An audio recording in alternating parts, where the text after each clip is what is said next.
Hi guys, this is Dan. Welcome back to my channel, and I am also a Tomebinder for the Magical Readathon. In this Autumn Equinox, I got 4 prompts to tackle, but can I finish them in time? Let's find it out together. But here, I want to give a huge shout out to my Patreon first, because without their support, I won't be here. So let's see my progress of this Autumn Equinox for the Magical Readathon. So I want to give you guys a check-in a bit earlier, but I was so caught up by this book and I was reading it all over the weekend. And if you know me well, I don't really love filming over the weekend because I prefer it to be like a resting day for this channel. So don't be surprised here because I'm actually over 70% into Katabasis by RF Kuang. And here is a side note, and it is a really good point to talk about it. Regarding how you should pronounce the name of this book, Katabasis, Waterstones has actually uploaded a reel where RF Kuang talked about it. I think she was attending an event and she basically said that we shouldn't be afraid or intimidated by words that we don't really know how to spell or how to pronounce it, because it shouldn't stop us from talking about it just because of this fear. I did look up about her background, her past, and I think she is just slightly older than me and she was born in China. I think when she was 4, her whole family moved to America. So in a way, she knows how difficult it is to be a bilingual, which is something that I can relate to. If you scroll this channel, you will see most of my videos is around 15 minutes. In case you don't know, it actually took triple the time to really film those videos because I wanted within my ability to deliver what I want to say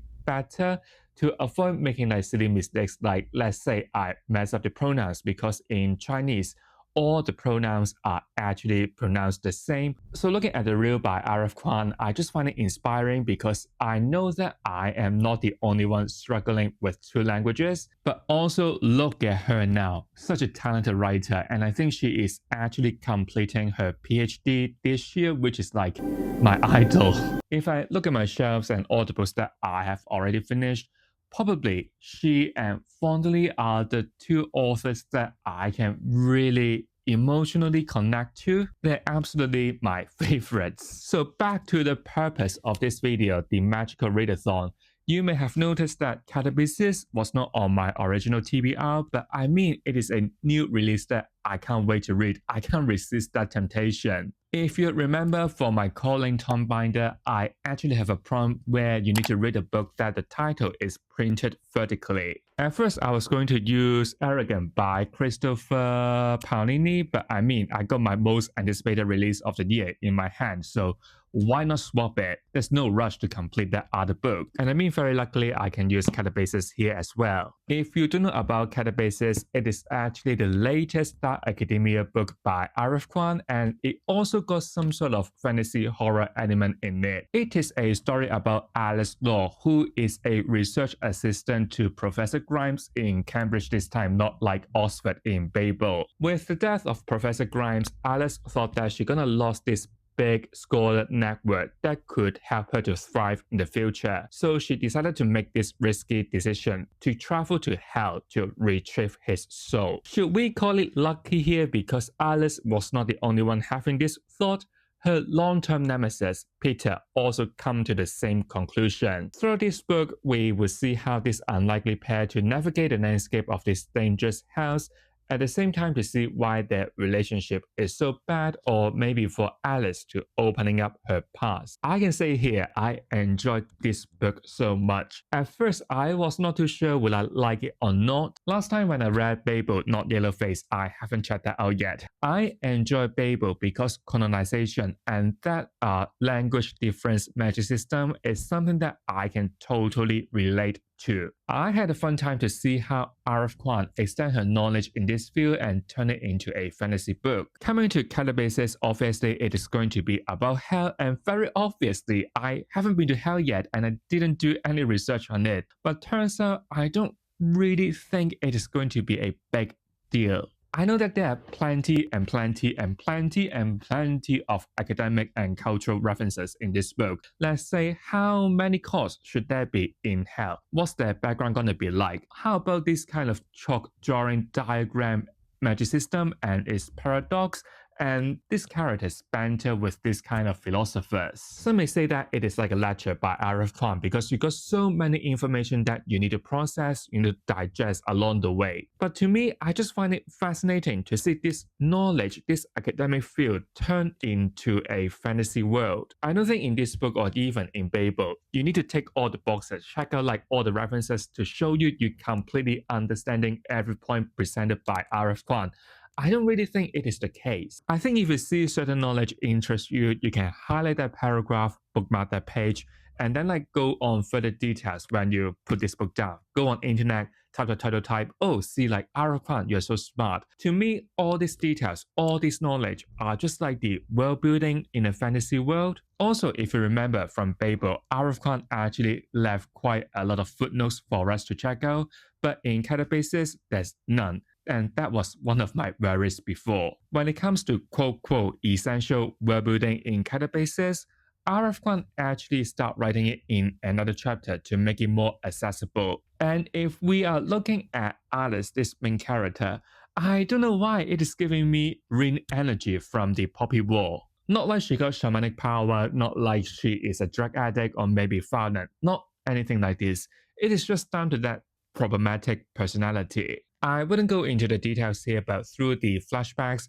we know that Alice has gone through something with Professor Grimes before and maybe also the pressure under this academic arena. This experience just make Alice got this kind of unexplainable obsession. The mental state of Alice is definitely not stable, just like Rin from Poppy War. And mind you here, there will be topics about suicidal thoughts and sexual assault. If you don't enjoy reading all those content, better avoid it. That is the reason why I think RF Kuang is so good at writing this kind of morally grey characters, complicated with their own backgrounds and normally, traditionally not something that readers would root for. Here I also want to ask how RF Kuang can come up with such interesting observation from her life. Like I said, in this book, you can really expect quite a lot of cultural academic references, let's say Aristotle, Socrates, and Dante, those famous Greek philosophers or those poets that are related to hell. This, of course, you can say you can stay in the library doing research all night long and trying to come up with ways to incorporate them into your fantasy story. But in Katabasis, I struggle to say this name properly. But in Katabasis, we don't just see this kind of cultural references, but all sort of like daily details from daily lives. I know that RF Kuang has studied in Cambridge before, but I mean, how on earth can she remember, let's say, how Cambridge looks like? How long will it take to walk to the town? What the tree is gonna look like there? Or maybe drinking in Wetherspoons, where I love to go. There are also deities that you traditionally won't associate them with hell, let's say the weaving girl. Imagine putting all these theories, concepts, debates, daily observation, and turn them into the fantasy world building.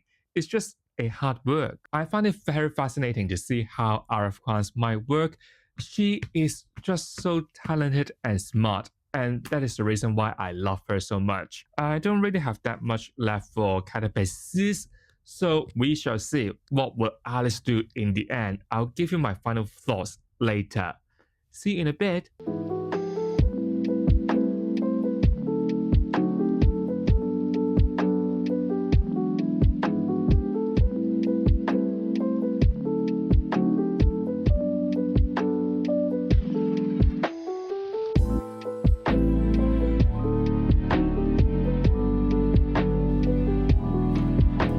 So, okay guys, I finished Katabasis now. Let me share my thoughts with you guys. So, it is just the next day and I have already completed my very first book of September, Katabasis by RF Kuang. To be honest here, the moment I finished this book, I really don't know how to describe my feeling. It almost reminds me when I finished Babel or the Poppy War series.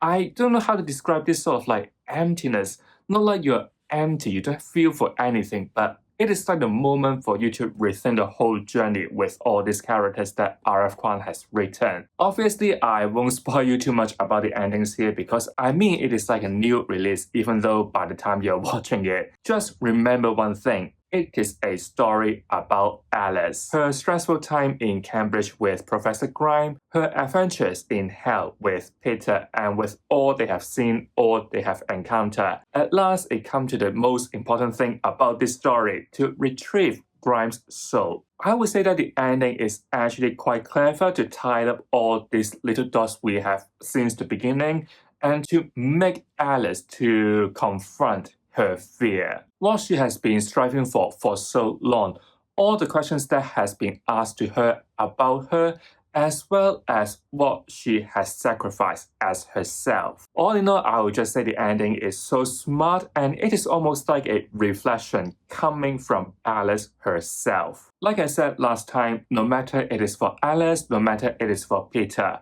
they are not perfect. Nearly all the works by RF Kuang got this kind of really complicated, flawed characters that you really need to slowly understand about them. Here, once again, I want to praise RF Kuang's work in terms of the characters. They are literally so complex. It is almost like a puzzle that you want to solve. You want to really find out what makes them think this way. They're like really dark, really complicated. But here, I also want to say that there are some elements that I am not too certain with.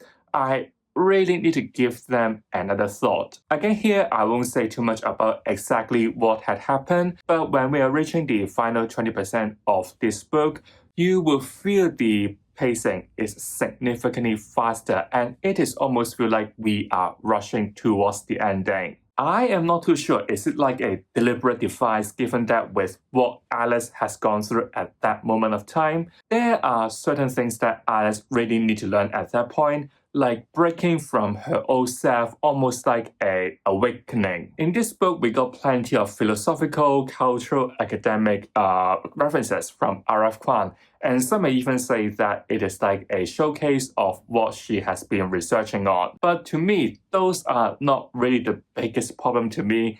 The last 20% is just something that I need to digest. Once again, Katabasis is just another strong book from RF Kuang. All the good things that I have already covered, of course, I won't repeat myself here, but I did look up on the reviews from Goodreads or Reddit. Some may say that this book, like I said, it is just too like an academic paper, and some may even point out that RF Kuang may be better off writing non-fiction. First of all, regarding Katabasis is like an academic paper, I am just not too certain here. Why are we being intimidated by knowledge here? It is kind of like what I've talked about in that book talk influencing romanticy video. We should be really open-minded when we are trying out different genres. Let's be real here, I'm not that smart, okay? But I just find it fun to see how other authors willing to take a step forward and think about different ways to write fantasy, or how readers can read fantasy. I don't think we want to keep reading the same tropes, right? That is the reason why I think RF Kuang is quite smart here, trying to combine this sort of like academical, is it a word here? Academical knowledge to the background, world building, or the magic system of these fantasy stories. These characters, this sort of world building is coming from the academic background, so you don't feel the story being awkward. Here, I'm just curious to see what RF Kuang gonna write in the future because she kind of played all her cards from Oxbridge now. Babel in Oxford, Katabasis in Cambridge. So what can she write next? That's going to be interesting. By the way, at this point, I'll give Katabasis a high 4. If I think about it deeper, I may give this one a 5-star. I guess it is just like a magic of RF Kuang. She is just so good. I feel bad missing out her event in Cambridge or in London. I should have signed up for it. So for what I am going to read next, given that Katabasis is kind of heavy to read, now I want something easier. But for Magical Readathon, the prompt itself for this book is not that easy. If you recall from my September TBR video, I found one of the prompts for Tomebinder quite challenging, and some of you agree too. You find it hard to find a book to fulfill this prompt. It is Magic of Prime.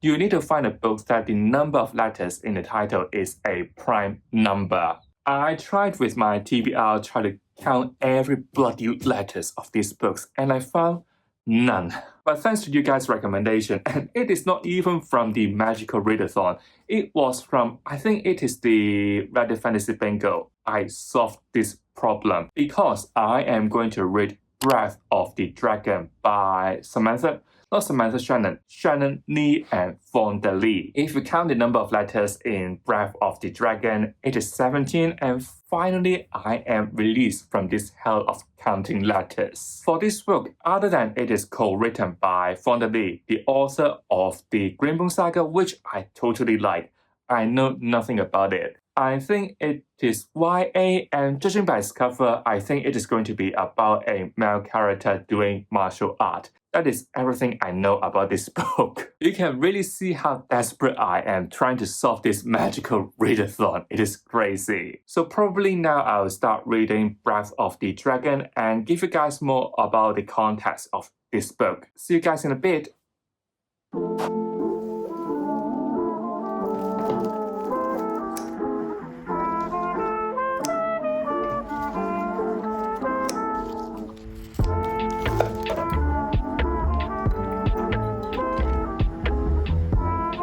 So guys, I promised to do a halfway check-in, but I failed epically because I have actually finished Breath of the Dragon by Shannon Lee and Fonda Lee already. In the last update, I didn't really share too much about the plot of this book because I had absolutely no clue. This book is like my last resort to fulfill my Magical Readathon, the Magic of Prime. So in short, this is like a YA martial art inspired fantasy, and to be fair, this book is relatively shorter.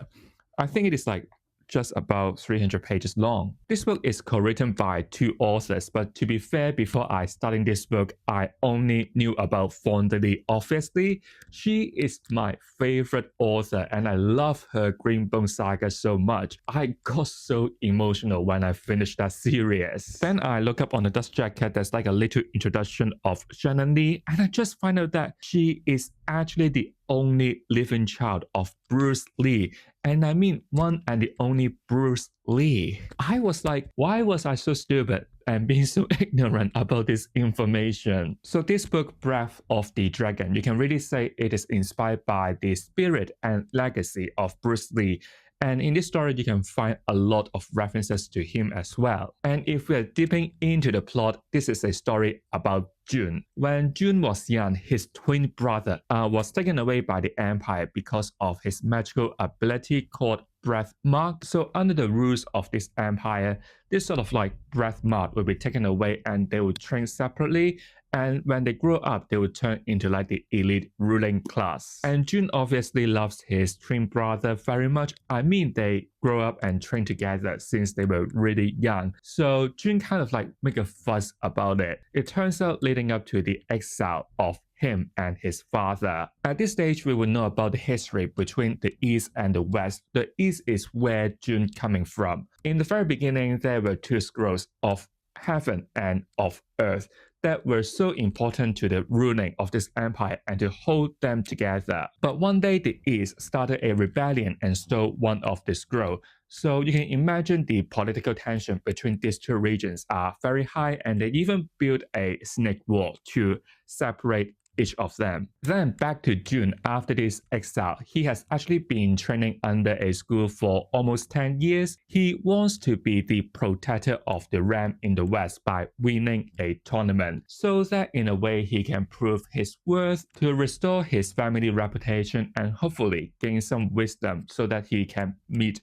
his family, his mother and his twin brother one day. Because rumor has it, these like scrolls are very important to the ruling, and there's like so many wisdom being stored in there. So you can imagine in this book, we will follow the journey of Jun, how he gonna be trained for this tournament, what sort of opponents he will meet in this fight, or even getting put into a bigger political conspiracy that could endanger both the West and the East. But do I like Breath of the Dragon though? First of all, I would say you can really see the strength of these two authors. For Fonda Lee, like I said, the Greenboom Saga is my all-time favorite fantasy trilogy. What I love about Fonda Lee is how she could stir up the plot to create some sort of drama that our characters has to go through. And through this process, those characters has to learn a lesson, and maybe sometimes you could shed a tear for them. Coming to Breath of the Dragon, same goes to June. There were so many moments for June to learn in this book. Let's say how to harness your breath in a fight. Remember the lesson from your master, the fighting or even a bigger responsibility on his shoulder. Many occasions, June did think about consciously how to make a better decision, not just being the same good old brat just want to show off. And this is what I love about Fonda Lee. For Shannon Lee, as the child of Bruce Lee, the very famous martial artist in the world, she was actually trained in this field as well. Like I said, 70% of this book is going to be about June, how he gonna be trained up for this tournament, and there were plenty of fights in there. So you can already tell there could be quite a lot of action sequences in this book, and to be fair, I think they all executed quite well. You are really in those fights to see how these characters gonna hold their stance, how they're gonna punch or utilize their weapons. Seeing how lively they are, I would even say some of them are actually even better than in the Greenbone Saga. But maybe because this book is set in a YA world, I just don't know why this book feels a bit of a lackluster. Let's say the world building. It is almost like throwing it to your face. It's like these characters will tell you what had happened in the past, or maybe even for the villain, they see you're dying, so let me tell you my master plan. I just wish there could be some more depth to the plot itself. Let's say all the tragedies that June has to go through, and imagine it is almost like a coming of age story as well. He hasn't gone through all these moments before, but how he gonna take it? Maybe I just remember the Greenbone Saga all too well. I just wish there could be some more emotional payoff from June. Maybe it is a bit flat. The emotions are there, but they're not straight to your heart. Also, I just find the pacing of this book is extremely fast.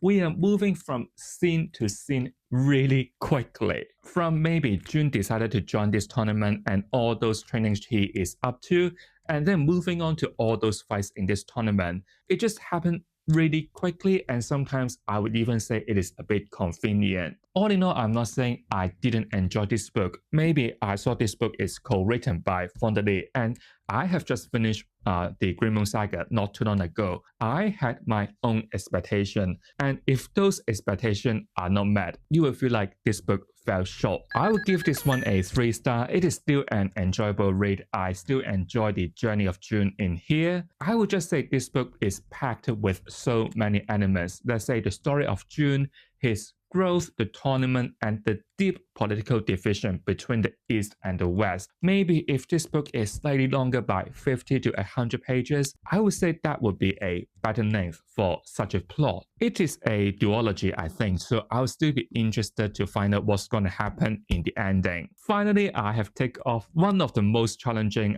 prompt in the Magical Readathon I found, the Magic of Prime. Now, I will move on to the next one, which is roll a dice. Unfortunately, it is a 6, the largest one. But very luckily, I found a book that could fit in this page range, and it is The Knights of Erador by Philip C. Quaintrell, the 7th book of the Echo Saga. And the page number for this is actually just slightly over 600 pages.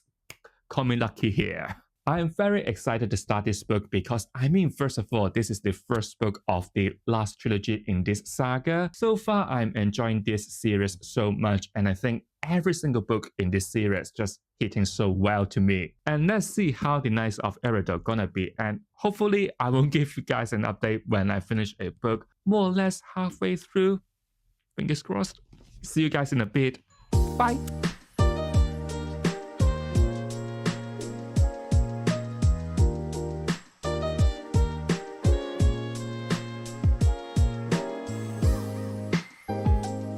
Oh, I really hate this weather. Winter is coming. It's getting so cold, and I have to wear a cardigan. I just don't like this cold. The lighting is awful, my hair is a mess, and you know what can make it worse? I have actually finished The Knights of Erador by Philip C. Quaintrell. Hopefully, I will give you guys an update when I finish a book. I'm so bad at vlogging. The reason why I can't give you guys a midway check-in is only because I really want to write down all my thoughts before filming this kind of updates. So when I film it, I won't forget anything. And when I edit it, I won't feel like, why are you so stupid? Why you forgot to talk about this very important thing? I hate that feeling. With all the, of course, reading, filming, editing, working, I just can't really find the right time to give you guys an update about this book. So never mind here, still we need to be positive about this Magical Readathon. Now, at this stage, you will know that the Echo Saga is part of my 2025 reading plan. This series can be further broken down into 3 separate trilogies, which means that I'm also reading the first book of the last trilogy. Because of this reason, I don't really want to give out too much about the plot, just in case you guys are also interested in this series or you're working on it as well. I will try to minimize my spoilers. In terms of the arrangement, the last trilogy is actually quite similar to the second one. We are actually moving forwards by 15 years. It looks like further this world can finally enjoy some peace after all the crisis we have been through.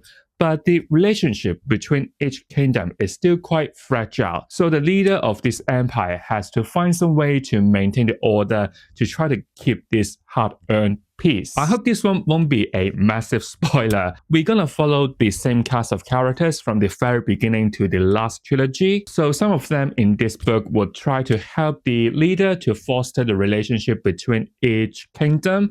Some may be recruited to a secret task, and for one, we will get deeper to the dwarf's politics once again. But when these individual character arcs slowly coming together, we know that there is a bigger conspiracy coming for our characters that could threaten this world. What I still enjoy in this book is how intricate the world building is, and how every plot can slowly, seamlessly coming together. I mean, this is quite a long series, 9 book long, so we are following quite a huge cast of characters, and they all have their own business to do. In this one, we are also introduced to a new character. So in a way, I'm very happy to get back to this world to check out how every character is doing. You may be thinking, we are reading a 9 book long series that is set in the same world. Would the plot get boring? The answer is no. Things has changed quite a lot since we get into the second trilogy. In the very beginning of this book, we were thrown to quite a big political conspiracy, and things get escalated quite quickly. When we get into the story, there will be like, oh, let's introduce us to this character and see how they're doing. It looks like we got so many tiny dots, but how these tiny dots develop and how much more discoveries we made along the way. I really appreciate how this process can successfully, seamlessly build up to the later events. Once again, I think Philip C. Quaintrell is really smart. I rarely come across with a slightly longer fantasy series that is so systematic in terms of the plot. But if I need to be critical here, I think the setup of this third trilogy is so similar to the second one. Yes, we have moved on from the last trilogies and now we are focusing on some new character arcs. But that sort of hopelessness, desperate fight, the end is coming for us and everything is on the brink of being destroyed, is something that I have already read in the second trilogy, although the content itself is different. I just had this sort of emotions when I read the second trilogy, which is also not too long ago. Yes, there's like a big twist in the middle of this book, but I just find that missing a bit of wow factor. If you just work a bit in your brain and try to find out what's so suspicious, then that twist, it's not that big. This is my first problem about this book. And the second one is about the ending. Of course, I won't spoil you about how this book ends, but I just find the arrangement a bit stupid. What I mean here is the decisions made by our characters are a bit questionable. Yes, we know roughly why you want to behave like that. We sort of understand your motive, but why on earth you have to act so recklessly? I think why I feel like that is maybe there's a lack of perspectives from those characters. We don't really know how they feel, and they are almost in the background in the story, but they are present. I think it is quite a common problem with a slightly longer epic fantasy series that got so many characters to follow. And I mean the ending. If our characters just try to push it for one moment, everything can be solved really easily. How I would say it is, when you need to be aggressive, you're being passive, but when you need to be passive, you're so aggressive. I just find it a bit naive for us, the readers, to go through all those questionable choices. All in all, I think the Knights of Erador is a weaker opening for a new trilogy compared to the second one. The second one was really breathtaking, was really explosive, was really, really fantastic. I have checked out the first two trilogies in this series, right? So far, I think the second one is possibly the most consistent, the best. Now, after completing the Knights of Erador, I kind of lower my expectation for the rest of the series. Can't really predict too much on how this Echo Saga gonna be end, but I have looked up some reviews for the next book, which is Last of the Dragon. Most people would say the build-up in the first half is really slow and the second half is quite nice. Here I'm really conflicted because I was really enjoying this series, but at this point it is almost like going through the middle chunk of Wheel of Time, hitting some sort of hard rock. But I still think the Knights of Erador is still quite a solid book. It is still like worth reading. So I will give this one a 4 star, which also means that I take off the prompt, roll the dice for the Magical Readathon. And the last prompt I need to tackle with my colleague Tomebinder is called Autumnal Vibe, which means that you have to read a book that gives a autumn vibe.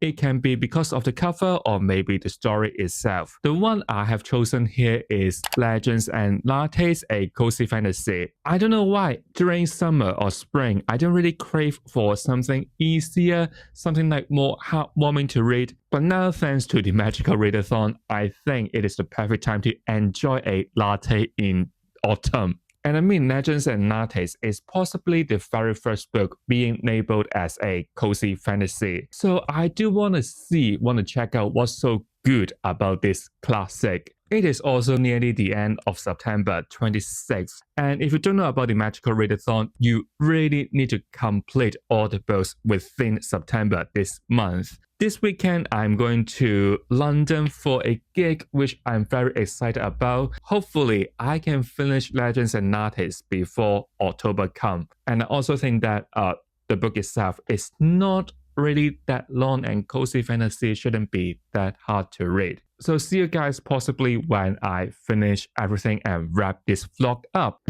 See you later!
So guys, this is actually October already, which means that it is also the end of the Magical Readathon.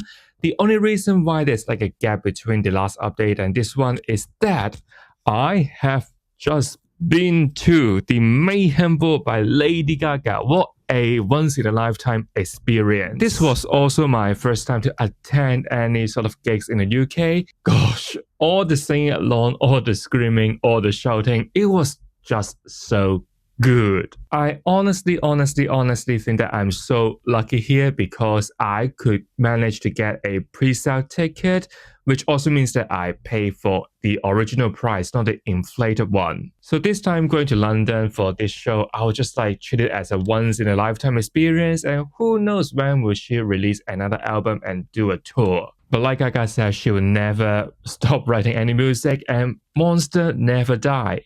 I ordered this very beautiful hoodie, and you can also see the design in the back online some days before the show so that I don't need to queue up in O2. Also later, I may order the poster online because firstly, the queue in the O2 was too long and it was out of stock already. Luckily, I think it is still in stock online, so let's see can I do it. But the very important thing here is I thought I'm going to lose my voice for a couple of days, but turns out it's not that bad after all those screaming and sing along. But we are here for the Magical Readathon, and so let me report you guys about my progress. Actually, before going to London, I have already completed the Magical Readathon, all the prompts needed for Tomebinder. If you remember, the last prompt I need to do is autumnal vibe, which means that you need to choose a book based on the cover or maybe the story itself screaming autumn. My choice here is a cozy fantasy that I have been wanting to check out for quite some time now. It is Legends and Lattes by Travis Baldree. I mean, look at the cover, look at the title, who doesn't want a good latte in autumn? So I was quite looking forward to pick this book up because I mean,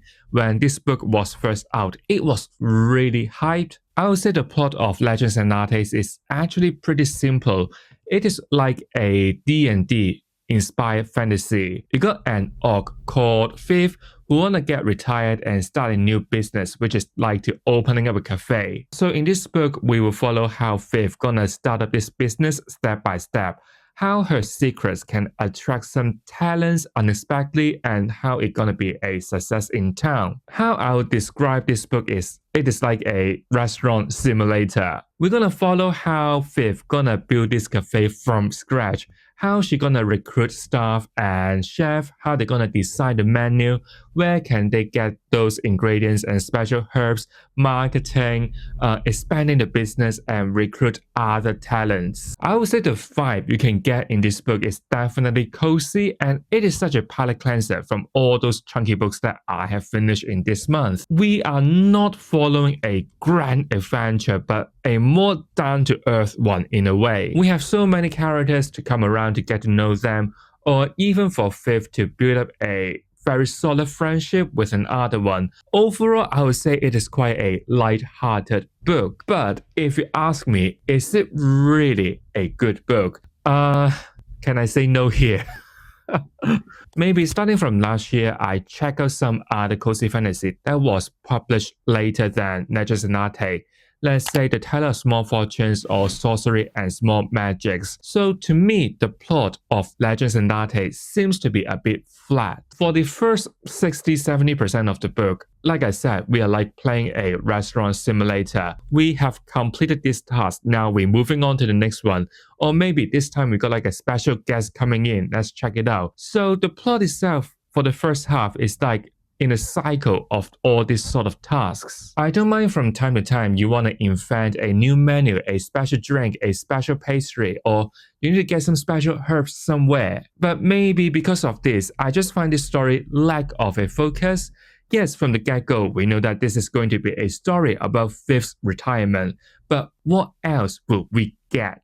We know that maybe halfway through the story there's like a potential danger, but that got settled down really quickly. And maybe towards the ending, we know some sort of risk is coming for us again. But once again, that risk is being solved very quickly. When we are getting closer to the ending, time really flies. I don't know how to describe it. Maybe in the first half of the story, we are taking our time to build up everything we're gonna have.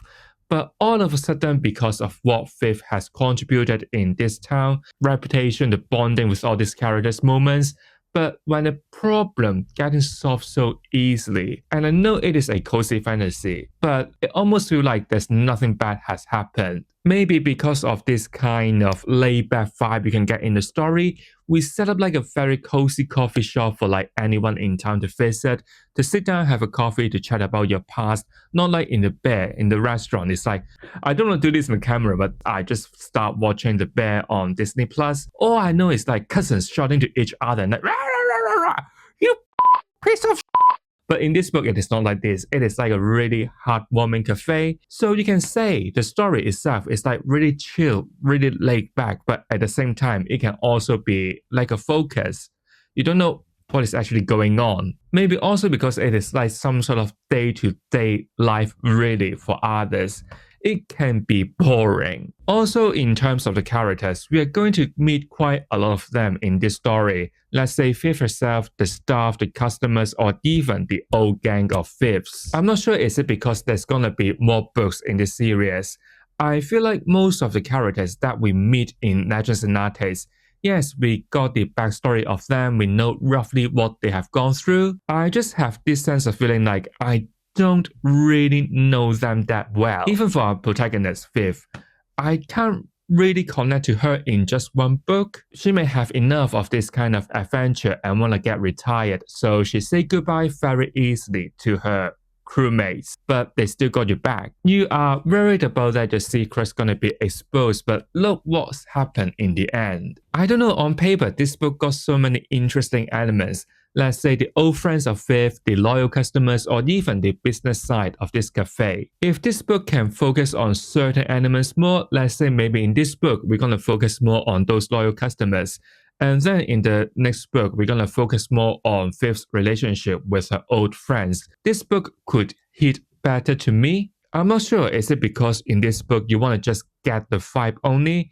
But also, I think those elements I've just mentioned could be heartwarming as well. I think it can be better than I thought. Again, maybe I have just checked out like other cozy fantasy works, so I had my expectation about how cozy fantasy should be written. I know it is like a very high book, maybe 3 years ago, so don't be offended if you like this book. I just can't really connect to it. Like I said for other cozy fantasies, The Teller of Small Fortunes, I enjoy what the characters are go through, and from their experience, you can feel related to them. As for Sorcery and Small Magics, I enjoy this kind of smaller scale adventure.